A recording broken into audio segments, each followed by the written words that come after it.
Hi friends, this is Ramnath. Kotak Mahindra Bank பிரைஸை மட்டும் பார்த்தால் ஏதோ 80% ஒரே நாளில் கிராஷ் ஆன மாதிரி தெரியும். ஆக்சுவலாக அது உண்மை கிடையாது. என்னன்னா ஸ்டாக் ஸ்பிளிட் அப்படிங்கிறத போட்டிருக்காங்க. அதாவது ஃபேஸ் வேல்யூ 5 ரூபாய் ஃபேஸ் வேல்யூ ஸ்டாக்கை ₹1 ஆக்கியிருக்காங்க. அதனால தான் அதோட ப்ரைஸ் ரிஃப்ளெக்ஷனும் அதுக்கு ப்ரொபோர்ஷனேட்டாக விலை குறையும். இதனால இன்வெஸ்டர்ஸ்க்கு என்ன பிரயோஜனம் அப்படின்னு கேட்டால் ஒரு பிரயோஜனமும் கிடையாது, ஒரு லாஸும் கிடையாது. ஒரு ₹500 விலை இருக்கிற ஸ்டாக்கை ஃபேஸ் வேல்யூ வந்து ₹5 இருக்கும்போது ₹500 இருக்குது அப்படின்னால் அதை ₹1 ஆக்கணுன்னு அதோட மார்க்கெட் ப்ரைஸும் ₹100 ஆகிடும் இல்லையா?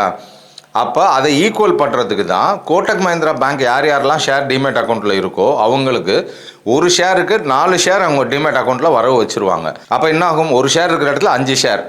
அப்போ ஒரு ஷேரோட ப்ரைஸ் ₹100 அப்படின்னா அப்போ 5 ஷேர் அதே ₹500 தான் இருக்க போகுது.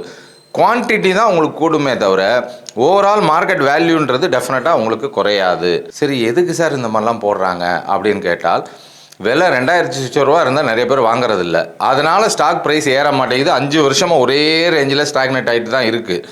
ஸோ இந்த மாதிரி விலை கம்மியானாலும் யாரோ ஒரு 10 பேர் வாங்குவாங்க, ஒரு டிமாண்ட் கிரியேட் ஆகும் அப்படிங்கிற ஒரு ஐடியாவோடு தான் அதை பண்ணுறது. புரியும்னு நினைக்கிறேன். 5 வருஷமாக ஒரே இடத்துல தான் இருக்குது. ஸோ இதனால் இன்வெஸ்டர்ஸுக்கு ஃப்ரெஷ்ஷாக எந்த லாஸும் கிடையாது. இப்போ விலை குறைஞ்சிருக்கிறதுனால டபால்னு இதை போய் வாங்கணுமாங்கிற அவசியமும் கிடையாது. அதே ரேஞ்சில் தான் இருக்குது. அதை புரிஞ்சுக்கோங்க. ஓகே, பாய்.